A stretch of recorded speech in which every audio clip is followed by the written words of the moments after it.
go together, better than birds of a feather, you and me. We change the weather, yeah.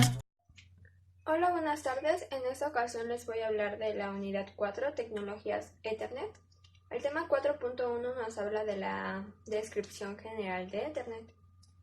Nos hablan sobre los estándares e implementación. Los estándares de la IEEE.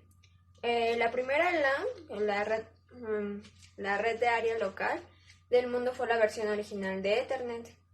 Robert McAlpin y sus compañeros de Xerox la diseñaron hace más de 30 años. El estándar Ethernet fue publicado por un consorcio formado por Digital Equipment Corporation, Intel y Xerox.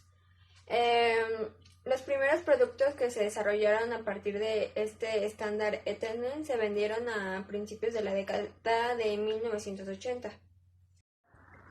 En el año de 1985, el Comité de Estándares de Redes Metropolitanas y Locales del Instituto de Ingenieros Eléctricos y Electrónicos, mejor conocido como la IEEE, publicó los estándares para las LAN.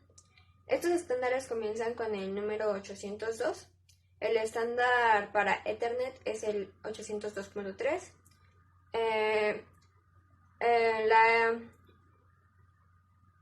IEEE quería asegurar que sus estándares fueran compatibles con los del modelo OSI de la Organización Internacional para la Estandarización, ISO, para que ésta pudiera garantizar la compatibilidad de los estándares IEEE 802.3, dado que debían de cubrir las necesidades de la capa 1 y de las porciones inferiores de la capa 2 del modelo OSI.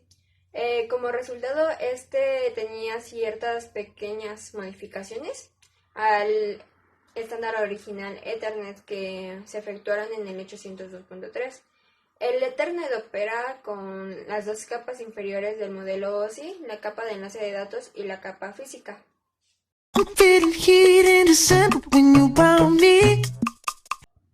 Bueno, ahora el tema 4.1.2 es la capa 1 y la capa 2, como lo venían mencionando anteriormente. Ethernet opera a través de dos capas del modelo OSI. Este modelo ofrece una referencia sobre lo que puede relacionarse al Ethernet, pero en realidad se implementa solo en la mitad inferior de la capa del enlace de datos, como se conoce la capa de control de acceso medio. En el Ethernet, en la capa 1, implica señales, streams y de bits y que se transportan en los medios componentes físicos.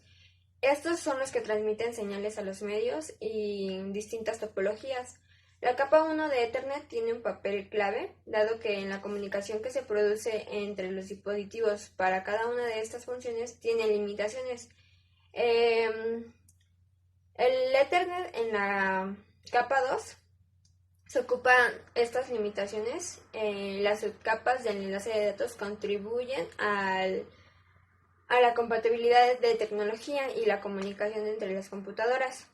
La subcapa MAC ocupa lo que son los componentes físicos que se utilizan para comunicar información y prepara los datos de transmisión a través de los medios. La subcapa de control de enlace lógico sigue siendo relativamente independiente de lo que son las otras capas.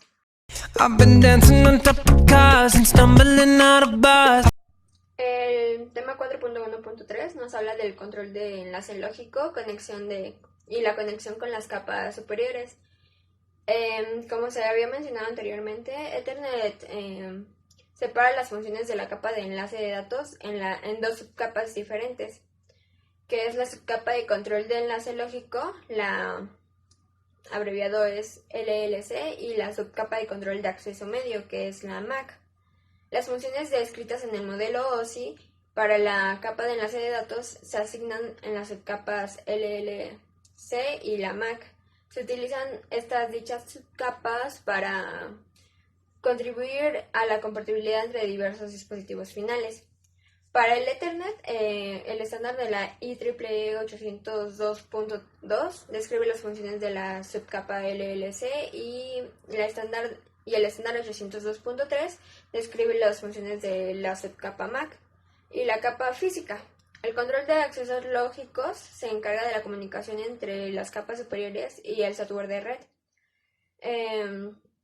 Las capas inferiores, que generalmente es el software, la subcapa LLC, toman los datos del protocolo de la red y que normalmente es la de Internet Protocol versión 4 y agrega información del control que ayuda a la entrega de paquetes al nodo de destino. Eso se vio en el tema 3, lo que es el Internet Protocol versión 4. Y la capa 2 establece la comunicación con las capas superiores a través de la LSC. El LLC se implementa en el software y su implementación depende del equipo físico. En una computadora, el LLC debe considerarse como el controlador de la tarjeta de interfaz o del NIC. El controlador NIC, la tarjeta de interfaz de red, es un programa que interactúa directamente con el hardware en la NIC para pasar los datos entre los medios físicos y la subcapa de control de acceso de medios, que es la subcapa de MAC. Y bueno, aquí les va a aparecer una imagen. Follow you through the dark, can't get enough. You're the El tema 4.1.4 es el MAC, el envío de accesos a los medios. El control de acceso a los medios en la subcapa de Ethernet inferior a la capa de enlace de datos, el hardware implementa el control de acceso al medio, generalmente en la tarjeta de interfaz de red. La subcapa MAC de Ethernet tiene dos responsabilidades principalmente, que son la de encapsulamiento de datos y el control de accesos medios. El encapsulamiento de datos se encarga de tres funciones principales, que es la delimitación de la trama, el direccionamiento y la detección de errores. El proceso de encapsulamiento de datos incluye el armado de la trama antes de la transmisión y el análisis de la trama al momento de recibir la trama. Cuando se forma una trama, la capa MAC agrega un encabezado y un tráiler en la PDU de la capa 3. La utilización de las tramas nos ayuda porque facilita la transmisión a medida de que se colocan en los medios y la agrupación de PICs en el nodo que es el receptor. El proceso de entramado tiene diferentes delimitaciones importantes que se utilizan para identificar un grupo de bits que componen una trama. Este proceso ofrece una sincronización entre los nodos y transmisores y receptores. Una función adicional que tiene el encapsulamiento de datos y la detección de errores, cada trama de Ethernet contiene un tráiler que es como una comprobación clínica de redundancia, algo así, de los contenidos de la trama. Una vez que recibe una trama, el nodo receptor los va comparando con la trama. Si estos dos cálculos del nodo receptor coinciden, pueden asumir que la trama se está recibiendo sin errores. El control de accesos medios es una de las subcapas de la MAC que controla la colocación de las tramas en los medios y el retiro de las tramas en los medios. Es decir, este puede acomodarlos y retirarlos cuando se le pida. Como su nombre lo indica, se encarga de administrar su control. Esto incluye que el inicio de la transmisión de las tramas y la recuperación del fallo de transmisión debido a colisiones. Y la topología lógica es subyacente del Ethernet y es un bus de multiacceso. Esto significa que todos los nodos, o sea, en todos los dispositivos, en el segmento de red comparten el medio. Esto significa además de que todos los nodos de este segmento reciben todas las transmisiones.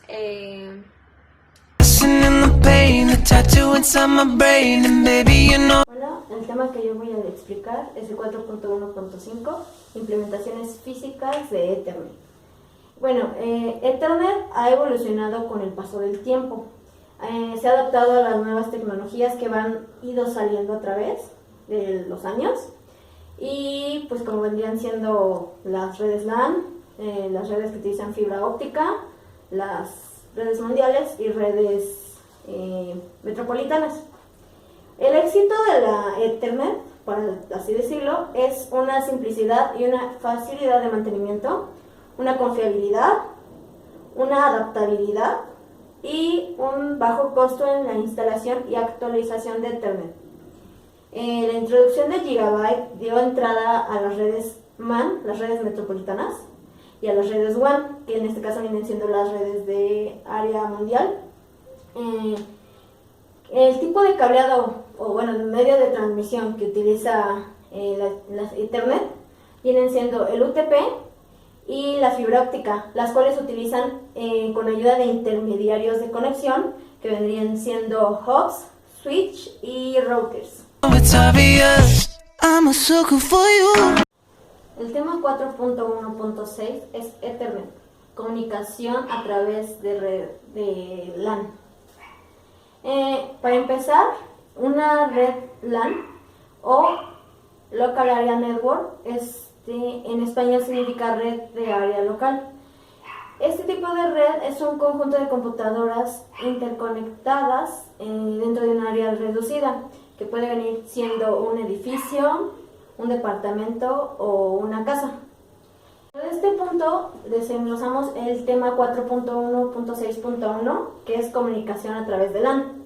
Como ya dije, una red LAN tiene el propósito general de compartir, de permitir a que las computadoras se comuniquen entre sí para poder compartir recursos de hardware o de software dentro de esta red. Una de las diferencias más notables que tiene este tipo de red es su topología.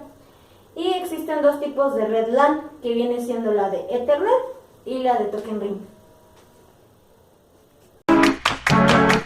Say the word and I'll go anywhere. 4.1.6.2 Ethernet histórica. La Ethernet tuvo sus inicios en 1970 mediante un programa llamado Alohanet. Esta era una red de radio digital que era diseñada para transmitir información mediante una frecuencia de radio compartida entre todas las islas de Hawái. Esta contaba con una seguridad de reconocimiento de señal, y si encontraba una transmisión no reconocida, requería una retransmisión después de breve periodo de pausa. Se diseñó la Ethernet para aceptar múltiples equipos interconectados dentro de una topología de bus compartida. Los primeros medios Ethernet. Estos utilizaban cable coaxial con una topología de bus. Sus primeras versiones se conocían como TIGNet y TINET. El primero utilizaba cable coaxial grueso que permitía una distancia de más o menos 500 metros, mientras que el TINET, comparado con el otro, utilizaba el cable coaxial fino y tenía una menor distancia, la cual era de 185 metros. Con el paso del tiempo, la Ethernet cambió el tipo de cable que utilizaban por el UTP, pues este tenía un mejor costo, una facilidad de manejo y pues de igual manera la topología física que en este dado caso era la topología de bus, fue cambiada por una topología de estrella. ¿Por qué? Pues porque al momento de que un cable fallaba en la topología de estrella, no afectaba a los demás equipos conectados en esta red, mientras que en la topología de bus, si uno fallaba, se cortaba la transmisión, por así decirlo. No podían enviar información si no pasaba de un cable dañado, o de un equipo inservible, se podría decir así. Y pues, aunque cambiaron la topología, pues no se solucionaron los problemas de colisión. I'm a sucker for you. 4.1.6.3 Detección de colisiones Ethernet.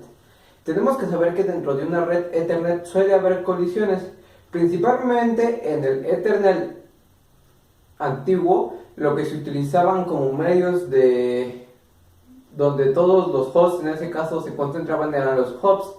Esto generaba que hubiera mucha interferencia o colisiones entre las tramas de envío, ya que en los envíos entre las computadoras solía haber muchos dispositivos conectados al mismo tiempo, y entonces como nada más había un solo canal de comunicación entre todos los dispositivos, esto generaba que todo estuviera muy encerrada, la información estuviera muy encerrada en un solo medio, por lo tanto solía haber más colisiones.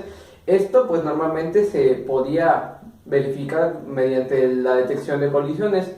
Sin embargo, cuando había menos dispositivos conectados era más eficaz. Al haber más dispositivos conectados disminuía la eficacia de la red. Esto por parte de las redes 10 base T, que en este caso eran las redes más antiguas de Ethernet.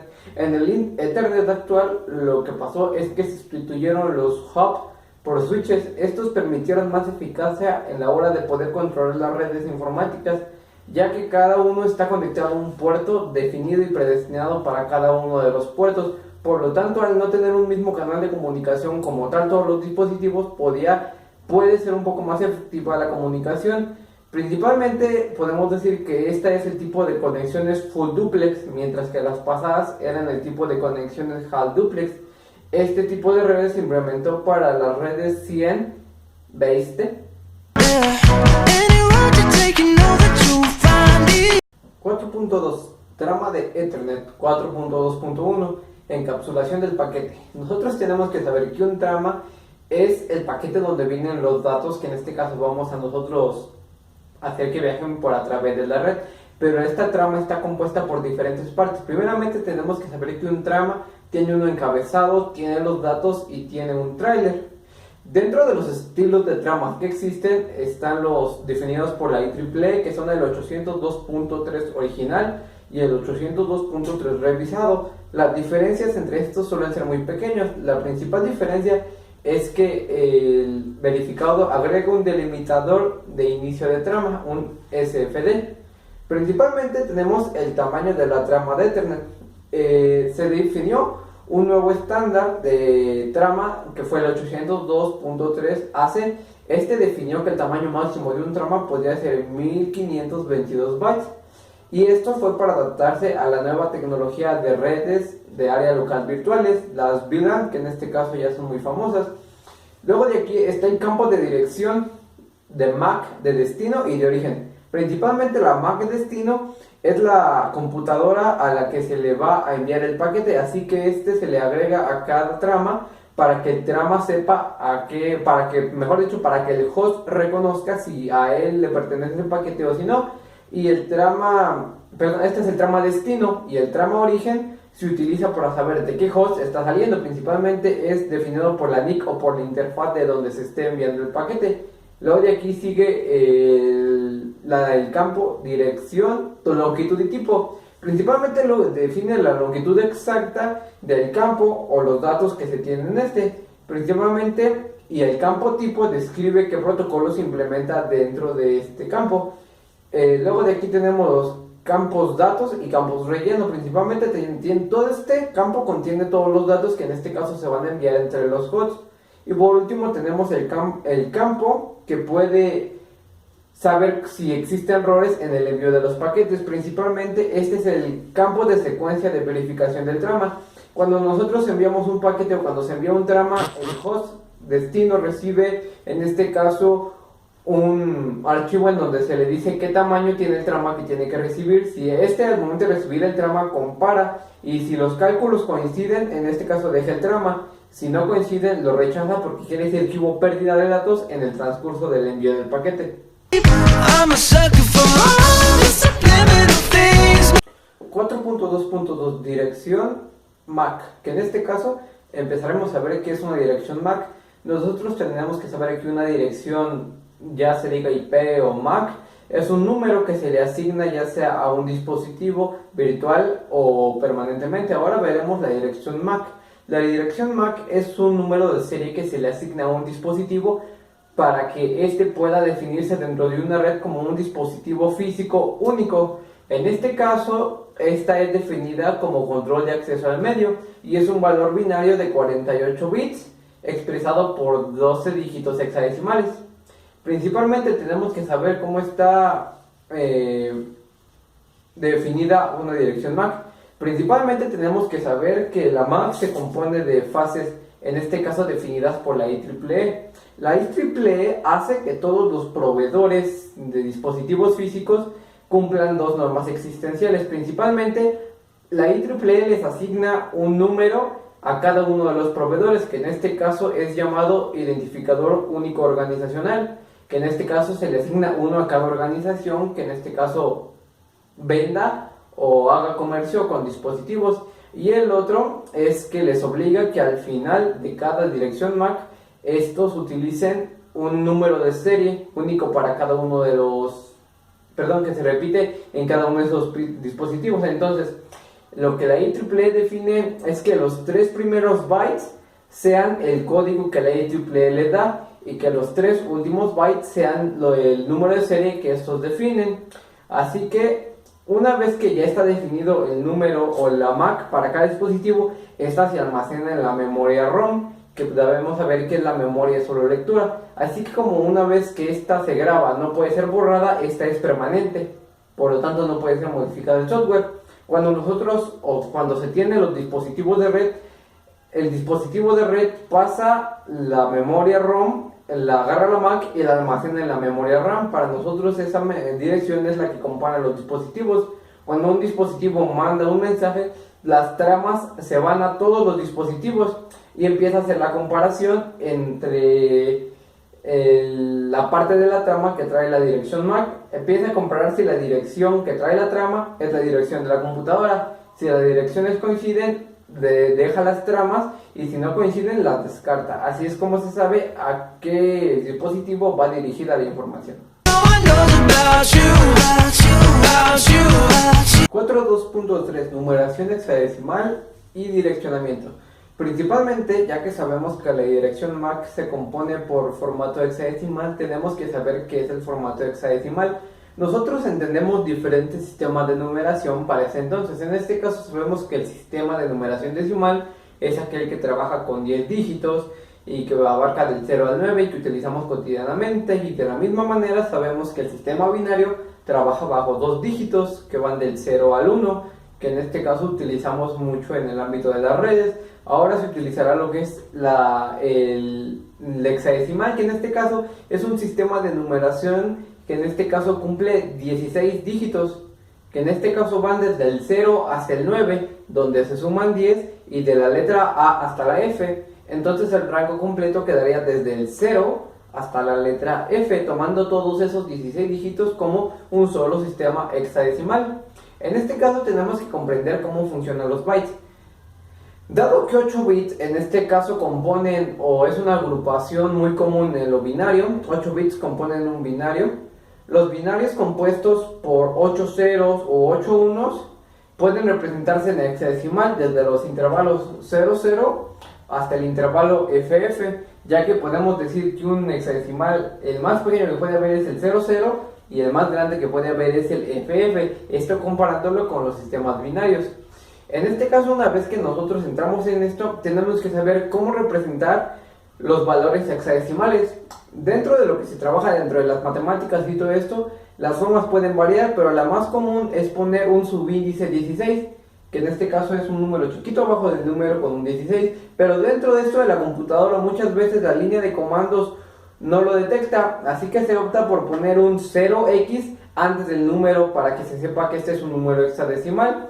Si tenemos un 17, pero antes del 17 hay un 0 y una x, esto significa que es el 17 en formato hexadecimal. En este caso, para convertir hexadecimales en números decimales es muy difícil estarlo haciendo multiplicando por 16 o dividiendo entre 16. Lo más efectivo que en este caso podemos hacer es convertir ya sea el decimal o el hexadecimal a binario, y ya de aquí convertirlo ya sea a decimal o hexadecimal, dependiendo del caso que sea. Para nosotros poder visualizar la MAC en nuestros dispositivos, en este caso nos tenemos que ir a la línea de comandos y poner el comando ipconfig /al o el ipconfig, y dentro de este podemos definir o aparecer una lista de todos los atributos de nuestra computadora y podemos ver que la Mac está ahí, es una dirección compuesta de, en este caso, un sistema hexadecimal. El sistema hexadecimal también se puede utilizar para definir las IPs de versión 6.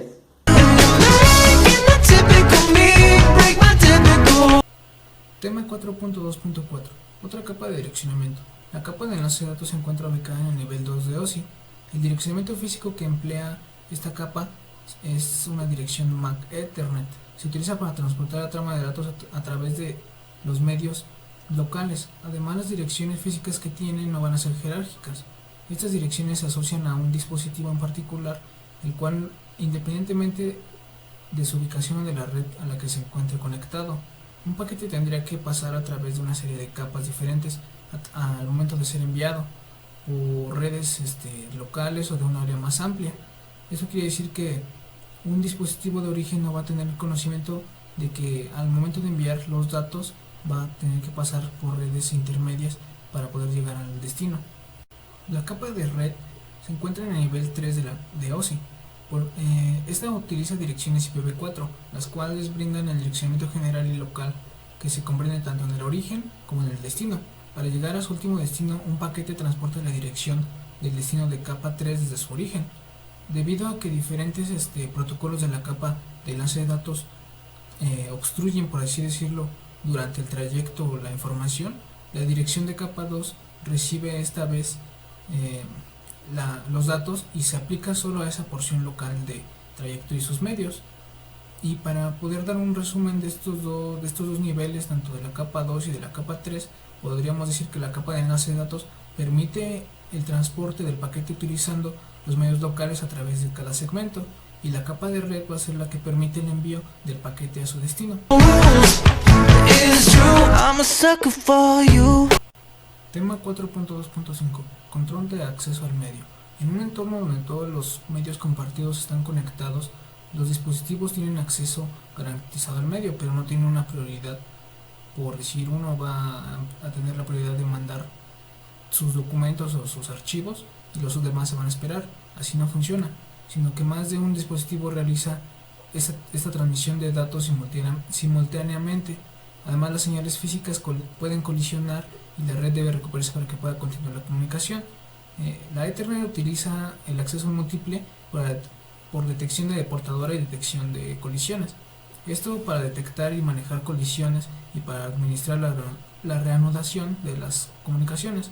Debido a que todas las computadoras que utilizan Ethernet se envían sus mensajes en el mismo medio, se utiliza un esquema de coordinación distribuida para detectar la actividad eléctrica en el cable. Entonces, un dispositivo puede determinar el que pueda reenviar, transmitir el mensaje o los datos, y cuando un dispositivo detecta que ninguna otra computadora está enviando una trama o una señal portadora, el dispositivo puede transmitirá en caso de que tenga algo para enviar.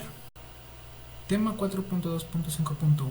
Acceso múltiple por detección de portadora y detección de colisiones. El proceso.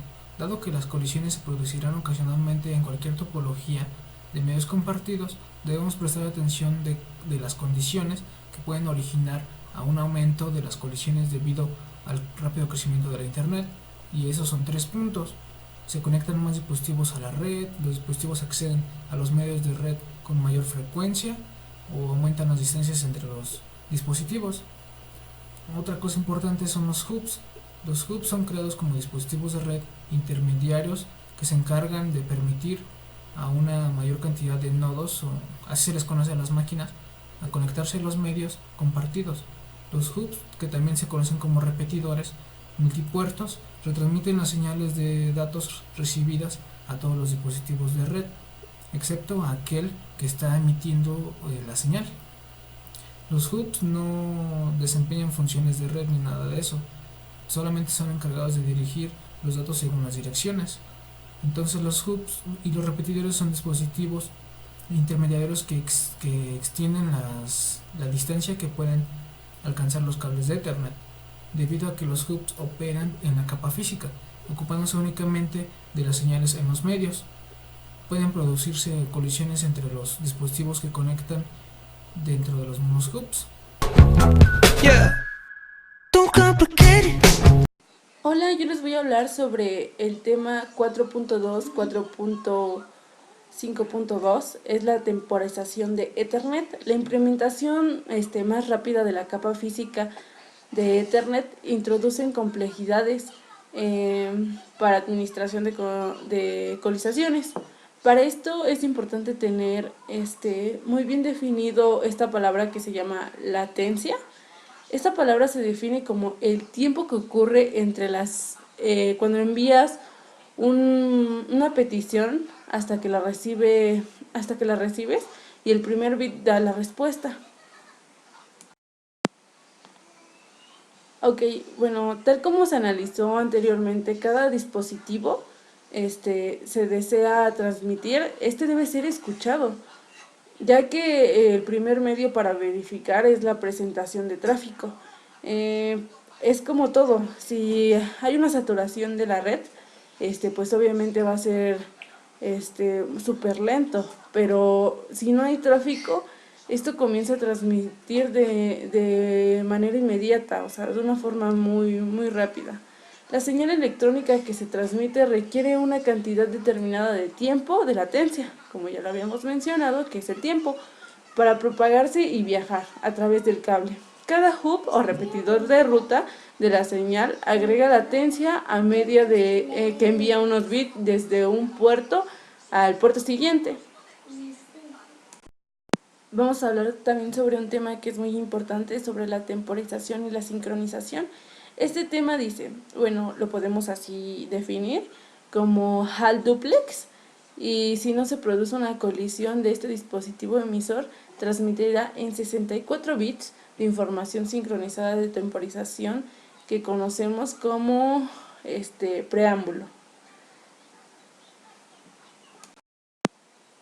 Podemos decir que Ethernet con una velocidad de transmisión o throughput es de 10 megabytes y menos de asíncrona. Una comunicación asíncrona en contexto significa que es un dispositivo receptor que analiza los 8 bits de información de temporización para sincronizar un círculo de receptor con datos y entrante, ya que a continuación descartará los 8 bits. También quiero mencionar sobre el intervalo de tiempo.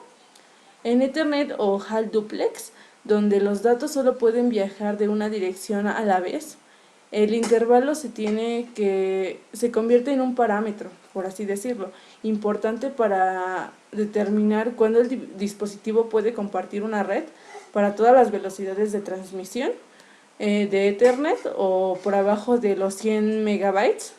El estándar describe como una transmisión individual que no puede ser menor del intervalo de tiempo.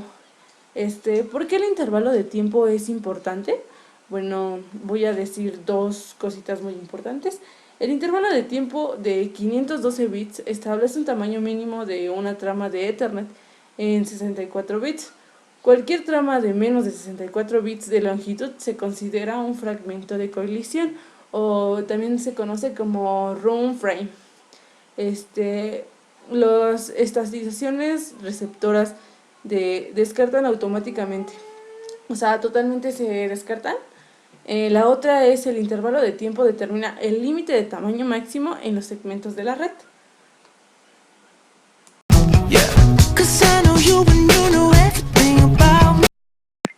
Ok, ahora les voy a hablar sobre el 4.2.5.3, es espacio entre tramas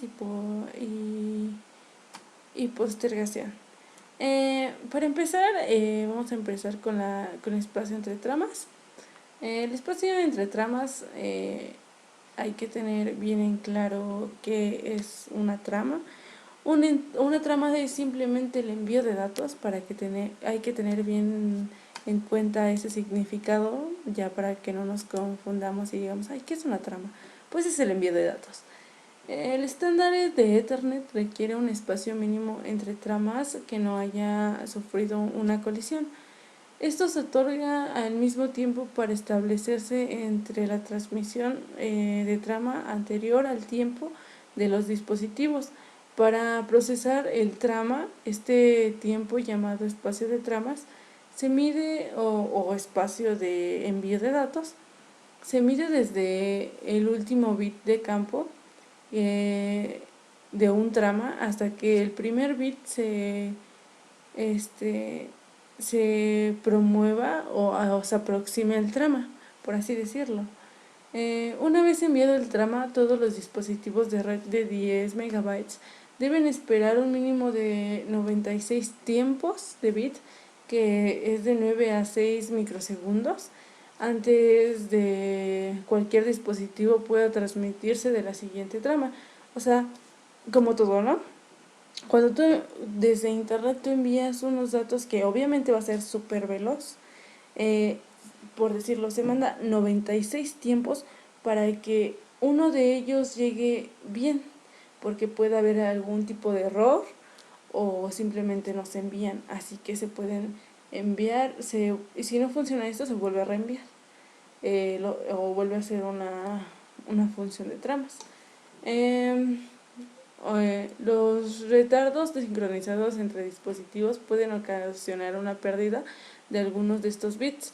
Como ya les había mencionado, el preámbulo del trama, a su vez, esto puede producir o reducir una mínima espacio entre tramas cuando los hoops o repetidores regresan en 64 bits completos en una información de temporización, al cual el comienzo de cada trama se reenvía. Es lo que les estaba diciendo. En Ethernet, la mayor velocidad de algunos dispositivos sensibles en tiempo podrán eventualmente no reconocer los tramas individuales. La organización y la falla de comunicación es muy ocurrente, ya que en estos tramas, como les había mencionado, puede que no llegue o puede que sí llegue, ya que vuelva a ser un nuevo ciclo hasta que llegue. El otro tema que hay que mencionar es la señal de congestión.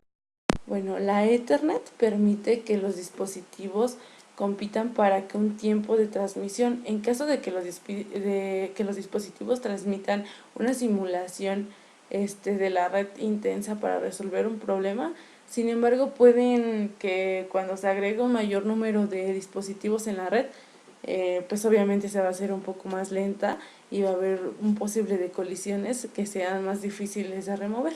O sea, eso va a ser obvio. Si mientras más dispositivos, pues obviamente va a ser un poco más pesado. Tan pronto como se detecta la colisión del dispositivo de transmisión, se envía una señal de gestión de 32 bits, el cual la pone en una garantización de todos los dispositivos de la LAN, detectando una colisación. Es importante que la señal de gestión detecte como un trama o válida de las... A lo contrario, no identifica la colisión de esto. Es un patrón de datos. Eso se puede observar con mayor frecuencia para esta señal de congestión. Es simplemente un patrón de unos y ceros, por así decirlo. Podría ser 1, 0, 1, 0, que repite al igual que el preámbulo. Los mensajes correspondidos de forma parcial generalmente se conocen como una fragmentación de colisiones o roots. Las colisiones normales tienen menos de 64 octetos de longitud y por lo tanto promueven tanto pruebas de longitud mínima y facilitan su identificación de estos. Ya para terminar, la temporización de postegración es una vez producida cuando los dispositivos permiten que el cable quede inactivo. Cada uno de estos cumple un espacio completo entre tramas. Los dispositivos cuyas transmisiones sufrieron la colisión debe esperar un periodo adicional y cada vez una potencia mayor ante el intercambio de transmisión o de trama que sufrió la colisión, por así decirlo. Ahora aquí hay algo súper importante que decir, que si es la congestión de medios que provoca que la capa de MAC no se puede enviar la trama, después de 16 intentos abandona totalmente el intento y genera un error de la capa de la red. En este tiempo de acceso es raro en una red que funcione correctamente.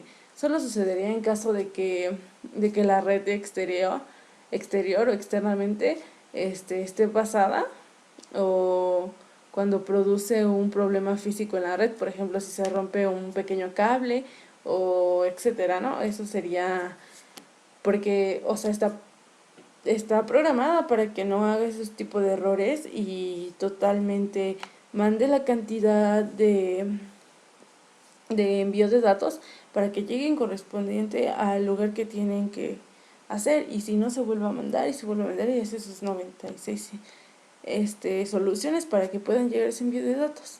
Sin embargo, te da la posibilidad también de que te mande un mensaje de error de la capa. Bueno, vamos a empezar con el último tema, que es el 4.3. Son protocolos de resolución y de direcciones. Bueno, estos protocolos de resolución y direcciones ARP, o en inglés las siglas Address Resolution Protocol, es un protocolo de comunicaciones de la capa de enlace responsables de encontrar las direcciones del hardware o Ethernet MAC, por así decirlo, que corresponde a una determinada dirección IP. Para ello se envían un paquete de ARP o Rackets a la dirección de distribución de la red. Broadcast más o broadcast o igual a, o sea, lo podemos definir como MAC igual a FFFFF. Son un buen de Fs. Voy a poner totalmente mi laminita donde se va a mostrar más directamente, que contiene la dirección IP para que esta se pregunta y se espera que la máquina u otra respondan con una ARP o REPLI, que es la dirección de independiente de la dirección de Ethernet. O sea, por default Internet te da una IP para cada una de estas, pero esto solo funciona si todas las máquinas soportan esta cantidad, independientemente que el direccionamiento de Ethernet o la RP está documentada con la RFC 820, que es el protocolo RAP que realiza operaciones de investigación y se encuentra en direccionamiento de RFC 93. En Ethernet es una capa de enlace que trabaja los direccionamientos físicos, la 9003. El protocolo ARP se encarga de traducir las direcciones IP en direcciones MAC, direcciones físicas, por así decirlas. Realiza una conversión de nivel de enlace para utilizar tablas ARP para la interfaz que tiene tanto direcciones IP como direcciones físicas de MAC. ARP utiliza 4 casos referentes a la comunicación de host. Por ejemplo, cuando los hosts están en la misma red y uno quiere enviar un paquete a otro, esa es la número 1. La número 2 es cuando dos hosts están sobre las redes diferentes y deben usar un gateway o un router para alcanzar un host.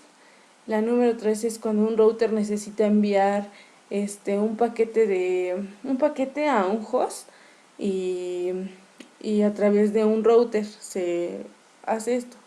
Y la número 4 es cuando un router necesita enviar un paquete a un host de la misma red. Pero ¿cuál es el funcionamiento de todo esto que les estoy mencionando? Es cuando una máquina desea ponerse en contacto con otra y se conoce como la dirección IP. Entonces necesitamos un mecanismo dinámico que permita conocer nuestras direcciones físicas, tanto solo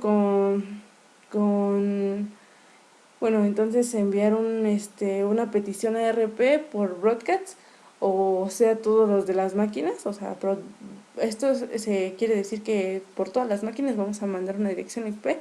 El protocolo establece que solo necesitas una petición si esta lleva una dirección IP, por lo tanto solo necesitas que la máquina corresponda a una IP y sea buscada. Uno de los mensajes incluye la dirección física, el software.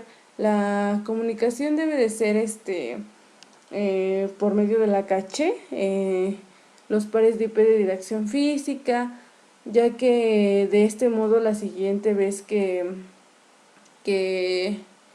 pueda hacer una transmisión con las direcciones IP ya puedas conocerlas o ya pueda conocerlas de la parte física, y la IP se aloja en una pasarela ubicada en el mismo área del área local LAN. Para poder hacer administrador o definir un parámetro de la parcela o del router, por así decirlo, con una tabla de búsqueda para direccionar la MAC IP y diferenciar la RP, protocolo estático, por lo que la tabla busca desde siempre actualizar para permitir una conexión de nuevas tarjetas y a la interfaz de la red. Ese sería el principal objetivo de todo esto. También otro de sus objetivos es que el protocolo ARP tiene un papel de clave entre protocolos de cada internet relacionado con el protocolo TCP/IP, como ya lo hemos mencionado, ya que permite que conozcas direcciones físicas de una tarjeta de interfaz. Las redes corresponden a una dirección IP, por eso se llama protección de resolución de direcciones.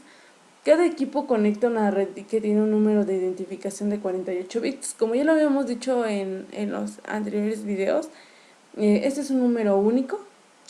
Establece que la fábrica de momentos de fabricación de las tarjetas. Sin embargo, la comunicación de internet no utiliza directamente este número, ya que las direcciones de estos equipos deberán combinarse una vez más con la tarjeta, pero pues Ethernet no lo utiliza. Si no es utilizado la dirección lógica pues asignada para la organización, la dirección IP, totalmente. No le veo otra solución que la dirección. All of the nights I don't remember.